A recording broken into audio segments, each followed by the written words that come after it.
창세기 15장 8절에서 21절 말씀입니다. 하나님은 아브라함을 가나안으로 인도하셔서 그에게 그 땅을 후손에게 주시겠다고 약속하셨습니다. 나이 들어가던 아브라함은 저에게 자식이 없는데 자꾸 후손 이야기를 하십니까? 저는 할 수 없이 저희 종들 중에서 가장 충성된 다메섹 사람 엘리에셀을 상속자로 정할 수밖에 없습니다. 라고 하나님께 말씀을 드렸습니다. 하나님은 그렇지 않다. 너의 몸에서 날 아들이 상속자가 될 것이다. 라고 하시면서 그를 이끌어 밖으로 나가셔서 밤하늘에 셀 수 없이 많은 별처럼 너의 후손들이 많아질 것이라고 하셨습니다. 말도 안 되는 말씀을 하셨는데 여기서 가장 중요한 성경에서 가장 중요한 표현 중에 하나인 15장 6절이 나오죠. 아브라함이 여호와를 믿으니 여호와께서 이를 그의 의로 여기셨다. 중요한 것이 있습니다. 우리의 믿음은 무엇입니까? 자기 확신을 믿는 것이 아닙니다. 하나님을 믿는 것입니다. 성경은 분명히 말씀을 합니다. 아브라함이 여호와를 믿었다. 여호와를 믿었다. 하나님을 믿는 사람은 말씀을 믿습니다. 하나님을 믿으면 하나님께서 이를 그의 의로 여기셨다라고 표현하십니다. 하나님을 믿기 때문에 하나님의 약속을 믿는 것입니다. 이처럼 성경은 믿음으로 의롭다 여겨진다고 분명히 말씀을 하십니다. 또한 하나님께서는 아브라함에게 이 땅을 너에게 주어 소유로 삼게 하려고 너를 갈대아 우르에서 불렀다고 말씀을 하십니다. 그러자 아브라함이 8절에서 여호와여 내가 이 땅을 소유로 받을 것을 무엇으로 알리까? 라고 질문을 합니다.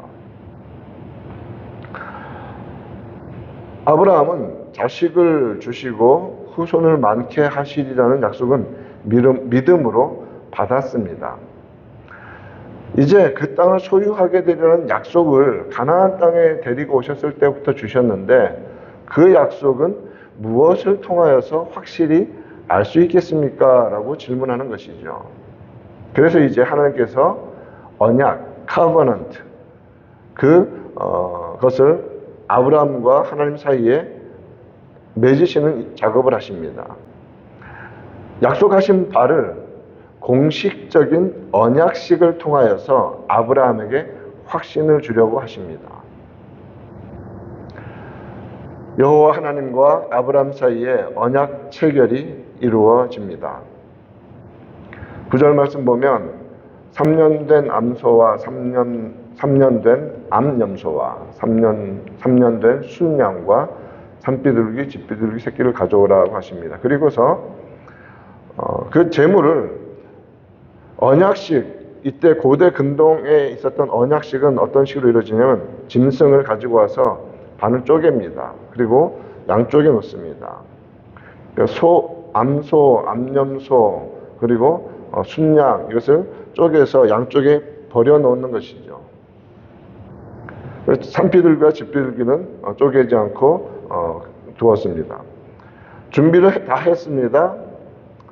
근데 하나님께서 정하신 시간이 아직 오지 않았기 때문에 아브라함은 정결하게 그 자리를 지켜나갑니다. 솔개가 사체 위에 내릴 때 아브라함이 쫓아내면서 지킵니다. 하나님과의 바른 관계를 맺기 위해서 성도는 정결함을 계속 지켜나가야 하는 것이죠. 지켜나가야 합니다. 아브라함에게 이 땅을 너희 후손에게 주리라고 하신 약속. 그러니까 땅을 이야기하면 후손도 이야기할 수밖에 없죠. 같이 연결되어 있는 것이기 때문에. 그러면서 이제 언약을 맺으시기 전에 무슨 말씀 하시냐면 이 땅을 너희 후손에게 준다. 그러면서 언제 줄 것인지까지 말씀하시는 겁니다. 언제 그 땅을 후손에게 주실 것인가?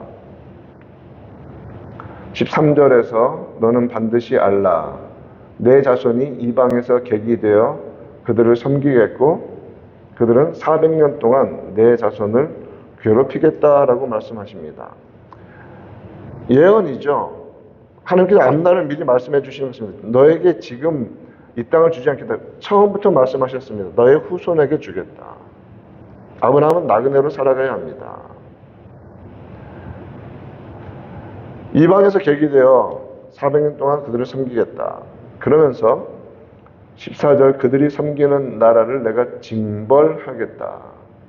그 후에 내 자손이 큰 재물을 이끌고 나올 것이다.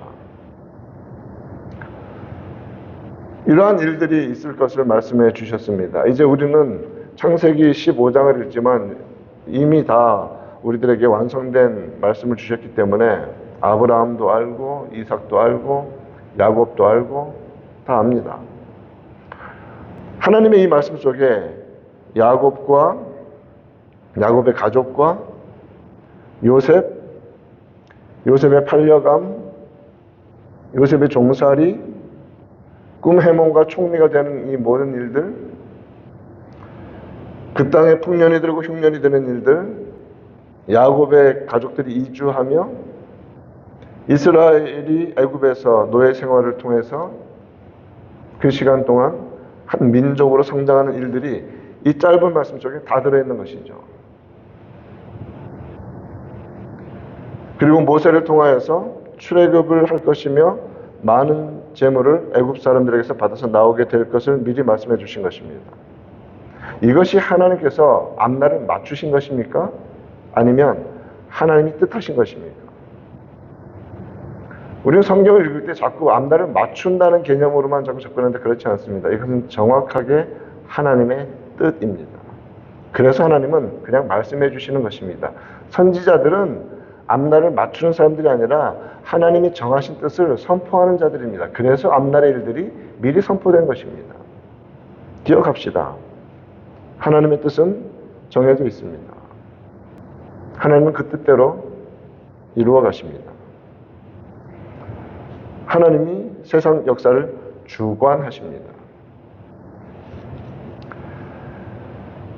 특별히 믿음의 사람들의 택하심과 부르심, 창세전에 택하신 자들을 정하신 때 부르시는 하나님의 주권, 하나님의 역사, 또한 그들을 사용하셔서 하나님의 나라를 확장해 나가시는 일, 물론 그 확장됨은 번성함이 아닙니다.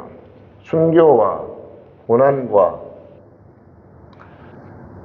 힘겨움을 통해서 하나님의 나라는 나아가지만 하나님의 역사는 완전하기 때문에 우리 주님 오시는 날까지 반드시 영원하신 하나님의 나라는 세워져 갑니다. 복음의 일들을 하게 하십니다. 거룩한 하나님의 백성들을 보존하시고 유지하시는 이 구원과 복음에 관한 계획들이 이미 하나님의 손에 있는 것이고 하나님 그것을 아브라함에게 말씀하셨고 지금 우리 시대에도 이루어가고 계신 것입니다. 그렇다면 아브라함은 어떻게 살아가는가? 아니 하나님 왜 내 후손에게 주세요? 나에게 당장 주셔서 지금부터 떵떵거리고 이 땅을 그냥 누리며 살게 하시면 얼마나 좋습니까? 그렇지 않죠. 저마다 주어진 시간 속에서 하나님을 위하여 살아야 합니다. 하나님이 부르신 대로 살아야 합니다. 하나님과 그의 나라와 그의 의를 위해 살아가는 것은 무엇입니까? 우리의 이름을 내는 것이 아니라 하나님의 이름을 높이는 것입니다. 하나님의 말씀의 진리를 따라 순종하는 것입니다. 그러할 때 하나님의 구원 역사는 하나님이 정하시고 세우신 뜻과 목적대로 완성되어지는 것입니다. 하나님께서 400년 그 오랜 시간 후에 굳이 그 땅을 아브라함 후손에게 주시겠다고 하신 이유는 무엇입니까?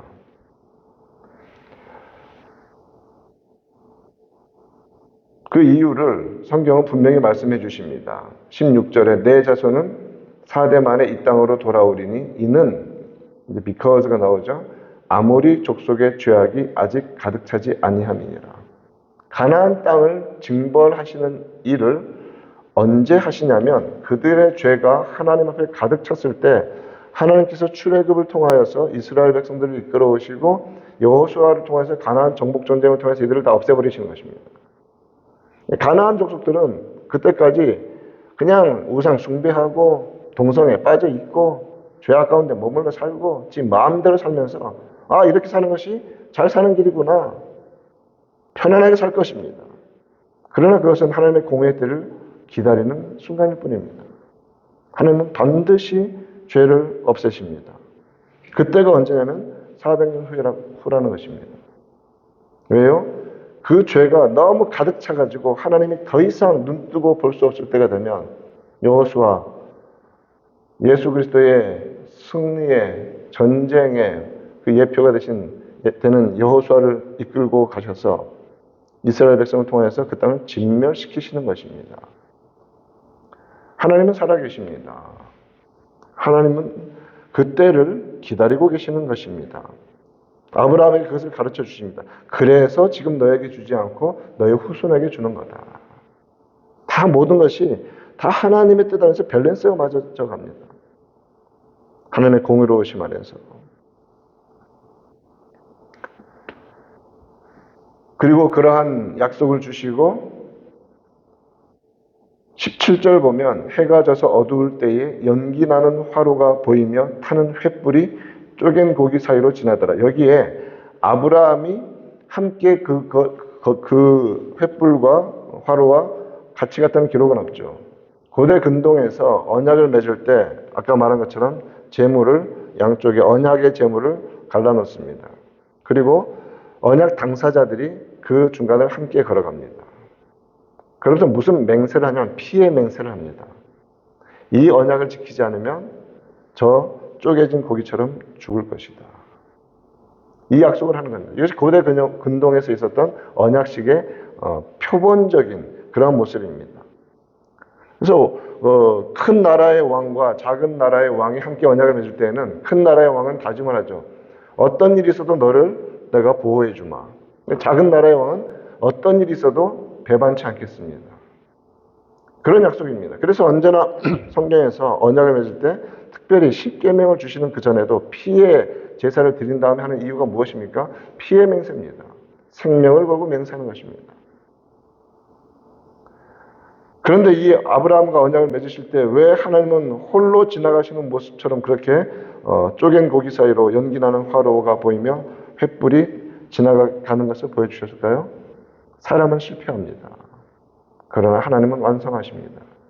그래서 하나님은 이 언약을 지키시는 분이십니다. 하나님이 시작하셨고 하나님이 지키십니다. 생명의 약속, 그래서 자기 아들을 그 십자가에 내주시기까지 그 피의 대가를 치르게 하시면서까지도 공의를 완성하시며 이루시는 것이 하나님의 언약입니다. 하나님이 시작하신 언약은 하나님 반드시 이루시고 성취하십니다. 마찬가지입니다. 우리 개인의 삶의 문제들, 우리 개인의 믿음의 문제들, 교회의 어떠함들, 가정의 어떠함들 다 하나님의 손에 있습니다. 중요한 건 순간순간 하루하루 하나님이 기뻐하시는 길로, 말씀에서 명령하시는 길로 순종하며 걸어가는 것입니다. 그런 하루 되기를 우리 구주 예수님의 이름으로 축원드립니다.